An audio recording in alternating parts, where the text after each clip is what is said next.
എല്ലാ വിദ്യാർത്ഥികൾക്കും പുതിയൊരു വീഡിയോയിലേക്ക് സ്വാഗതം. ഈ വർഷത്തെ കേരള യൂണിവേഴ്സിറ്റി ഡിഗ്രി കോഴ്സുകളിലേക്കുള്ള പ്രവേശനത്തിൻ്റെ ഭാഗമായിട്ടുള്ള കമ്മ്യൂണിറ്റി കോട്ട അലോട്ട്മെൻറ്റ് നാളെ, അതായത് ഓഗസ്റ്റ് 14-ാം തീയതി പ്രസിദ്ധീകരിക്കുന്നതായിരിക്കും. Second supplementary allotment result August 17-ാം തീയതിയാണ് പ്രസിദ്ധീകരിക്കുക. എന്നാൽ ഇതിൽ രണ്ടിൻ്റെയും അഡ്മിഷൻ സെയിം ഡേ മുതലാണ്, അതായത് 18-ാം തീയതി മുതലാണ് ഇതിൻ്റെ അഡ്മിഷൻ ഉള്ളത്. കാരണം കമ്മ്യൂണിറ്റി കോട്ടയിലും അതുപോലെ തന്നെ ഈ ഒരു സെക്കൻഡ് സപ്ലിമെൻ്ററിയിലും അലോട്ട്മെൻറ്റ് കിട്ടുന്നവർക്ക് ആ ഒരു കിട്ടിയ സീറ്റുകളിൽ ഏറ്റവും കൂടുതൽ താല്പര്യമുള്ള സീറ്റ് ഏതാണോ ആ ഒരു സീറ്റിൽ നിങ്ങൾക്ക് ജോയിൻ ചെയ്യാൻ ലഭിക്കുന്ന ഒരു അവസരത്തിന് വേണ്ടിയിട്ടാണ് ഇതിൻ്റെ രണ്ടിൻ്റെയും അഡ്മിഷൻ സെയിം ഡേ ആക്കിയിട്ടുള്ളത്. അപ്പോൾ വിദ്യാർത്ഥികൾക്ക് നമുക്ക് ഇതിൻ്റെ അലോട്ട്മെൻറ്റ് റിസൾട്ട് വരുന്ന സമയത്ത് എങ്ങനെയാണ് ചെക്ക് ചെയ്യുക എന്നുള്ള കാര്യം നമുക്ക് നോക്കാം. അപ്പോൾ വിദ്യാർത്ഥികൾക്ക് നിങ്ങളുടെ സെക്കൻഡ് സപ്ലിമെൻ്ററി റിസൾട്ട് വരുന്ന സമയത്തും അതുപോലെ തന്നെ കമ്മ്യൂണിറ്റി കോട്ട റിസൾട്ട് വരുന്ന സമയത്തും എങ്ങനെയാണ് ചെക്ക് ചെയ്യുന്നത് നോക്കാം. അപ്പോൾ നിങ്ങൾ admissions.keralauniversity.ac.in/FIUGP2026/index.php എന്നുള്ള പേജ് ഓപ്പൺ ചെയ്ത് നിങ്ങളുടെ ആപ്ലിക്കേഷൻ നമ്പറും പാസ്വേഡും, അത് ക്യാപ് ഐ ഡി ആണോ എന്താണ് നിങ്ങളുടെ ആപ്ലിക്കേഷൻ്റെ ആ ഒരു പ്രിൻറ്റിലുള്ളത്, ആ ഒരു ആപ്ലിക്കേഷൻ നമ്പറും പാസ്വേഡും കൊടുത്ത് ലോഗിൻ ചെയ്യുക. ലോഗിൻ ചെയ്ത് പ്രൊഫൈൽ പേജിൽ നിങ്ങൾക്ക് കമ്മ്യൂണിറ്റി കോട്ട എന്നുള്ള ടാബ് കാണാൻ പറ്റും. അത് ക്ലിക്ക് ചെയ്ത് നിങ്ങൾക്ക് കമ്മ്യൂണിറ്റി കോട്ടയുടെ റിസൾട്ട് അറിയാം. വിദ്യാർത്ഥികൾക്ക് കമ്മ്യൂണിറ്റി കോട്ടയിൽ ആദ്യമായിട്ടാണ് അലോട്ട്മെൻറ്റ് കിട്ടുന്നതെങ്കിൽ congratulation, you have got allotment എന്നും ഏത് കോളേജിൽ ഏത് കോഴ്സിൽ എത്രാമത്തെ ഓപ്ഷനാണ് കിട്ടിയതെന്നും കാണാൻ പറ്റും. അതുപോലെ തന്നെ നിങ്ങൾക്ക് നേരത്തെയുള്ള കമ്മ്യൂണിറ്റി കോട്ട അലോട്ട്മെൻറ്റ് മുഖേന അലോട്ട്മെൻറ്റ് കിട്ടിയവർക്ക് ഈ ഒരു അലോട്ട്മെൻറ്റിൽ മറ്റൊരു ഓപ്ഷനിലേക്ക് മാറ്റം കിട്ടിയിട്ടുണ്ടെങ്കിൽ congratulation, you have got allotment higher option എന്ന് കാണിക്കുന്നതും ഏത് കോളേജിൽ ഏത് കോഴ്സിൽ എത്രാമത്തെ ഓപ്ഷനിലേക്കാണ് കിട്ടിയതെന്നും കാണാൻ പറ്റുന്നതാണ്. ഇതിനു മുമ്പ് യൂണിവേഴ്സിറ്റി ഫീസ് അടക്കാത്തവർക്ക് യൂണിവേഴ്സിറ്റി ഫീ പേയ്മെൻറ്റ് ചെയ്യാവുന്നതും അതിനുശേഷം അലോട്ട്മെൻറ്റ് മെമ്മോ ഡൗൺലോഡ് ചെയ്ത് എടുക്കാവുന്നതുമാണ്. ഇനി വിദ്യാർത്ഥികൾ ശ്രദ്ധിക്കേണ്ട പ്രധാനപ്പെട്ട കാര്യം, ഈ രീതിയിൽ അലോട്ട്മെൻറ്റ് കിട്ടുന്നവർക്ക് ഓഗസ്റ്റ് 18-ാം തീയതി മുതൽ ആണ് അഡ്മിഷൻ എടുക്കാൻ സാധിക്കുക.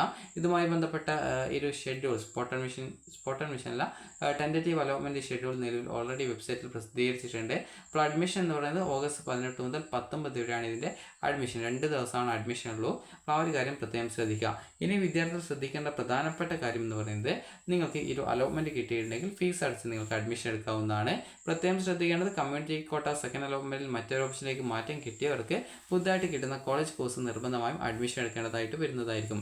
ഇനി നിങ്ങളുടെ സെക്കൻഡ് സപ്ലിമെൻ്ററി റിസൾട്ട് വരുന്ന സമയത്തും ഇതേ രീതിയിൽ നിങ്ങൾക്ക് നിങ്ങളുടെ ആപ്ലിക്കേഷൻ നമ്പറും പാസ്വേഡും കൊടുത്ത് നിങ്ങൾക്ക് ലോഗിൻ ചെയ്യാവുന്നതും, ലോഗിൻ ചെയ്ത് കഴിഞ്ഞാൽ ഇത് മെറിറ്റ് കോട്ടയുടെ സെക്കൻഡ് സപ്ലിമെൻ്ററി ആയതുകൊണ്ട് തന്നെ ലോഗിൻ ചെയ്ത പേജിൽ തന്നെ വിദ്യാർത്ഥികൾക്ക് ഒരു സെക്കൻഡ് സപ്ലിമെൻ്ററി റിസൾട്ട് എന്ന് പറഞ്ഞുകൊണ്ട് ഏത് കോളേജ് കോഴ്സിൽ ആണ് കിട്ടിയത് അലോട്ട്മെൻറ്റ് കിട്ടിയിട്ടുണ്ടെങ്കിൽ congratulation, you have got allotment എന്നും നേരത്തെയുള്ള ഫസ്റ്റ് സെക്കൻഡ് അതുപോലെ തന്നെ ഫസ്റ്റ് സപ്ലിമെൻ്ററി ഘട്ടങ്ങളിൽ അലോട്ട്മെൻറ്റ് ലഭിക്കുകയും ഹയർ ഓപ്ഷൻ നിലനിർത്തുകയോ അല്ലെങ്കിൽ അലോട്ട്മെൻറ്റ് കിട്ടാതിരിക്കുകയോ, അതായത് അലോട്ട്മെൻറ്റ് കിട്ടിയ ശേഷം കോളേജ് ജോയിൻ ചെയ്യുകയും ചെയ്ത വിദ്യാർത്ഥികൾക്ക് ഈ ഒരു അലോട്ട്മെൻറ്റ് മറ്റൊരു ഓപ്ഷനിലേക്ക് ഹയർ ഓപ്ഷനിലേക്ക് മാറ്റം കിട്ടിയിട്ടുണ്ടെങ്കിൽ കൺഗ്രാറ്റുലേഷൻ, യു ഹാവ് ഗോട്ട് അലോട്ട്മെൻറ്റിൽ ഹയർ ഓപ്ഷൻ എന്നും കാണിക്കുന്നതായിരിക്കും.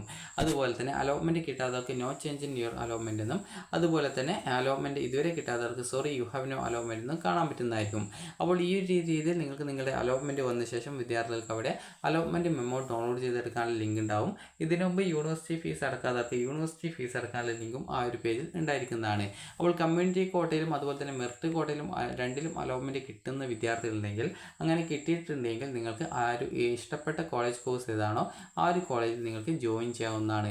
അപ്പോൾ വിദ്യാർത്ഥികൾക്ക് ഓഗസ്റ്റ് 18 മുതൽ 19 വരെ ആയിരിക്കും ഇതിൻ്റെ അഡ്മിഷൻ ഉണ്ടായിരിക്കുക. അതുപോലെ തന്നെ വിദ്യാർത്ഥികളുടെ കമ്മ്യൂണിറ്റി കോട്ട അലോട്ട്മെൻറ്റ് റിസൾട്ട് നാളെയാണ് വരിക. Second supplementary allotment result August 17-നാണ് പ്രസിദ്ധീകരിക്കുക. അപ്പോൾ നിങ്ങൾക്ക് ഈ ഒരു വീഡിയോ ഉപകാരപ്രദമായിട്ടുണ്ടെങ്കിൽ ലൈക്ക് ചെയ്യുക, ഷെയർ ചെയ്യുക. അതുപോലെ അലോട്ട്മെൻറ്റ് ലഭിക്കുന്നവർ അലോട്ട്മെൻറ്റ് കിട്ടിയ കോളേജുകളിലൊക്കെ ജോയിൻ ചെയ്യുക. കാരണം ഈ ഒരു സെക്കൻഡ് സപ്ലിമെൻ്ററിക്ക് ശേഷം പിന്നീട് സ്പോട്ട് അഡ്മിഷനാണ് ഉണ്ടാവുക. അപ്പോൾ നിങ്ങൾക്ക് ഈ ഒരു വീഡിയോ ഉപകാരപ്രദമായിട്ടുണ്ടെങ്കിൽ ലൈക്ക് ചെയ്യുക, ഷെയർ ചെയ്യുക. Thank you for watching.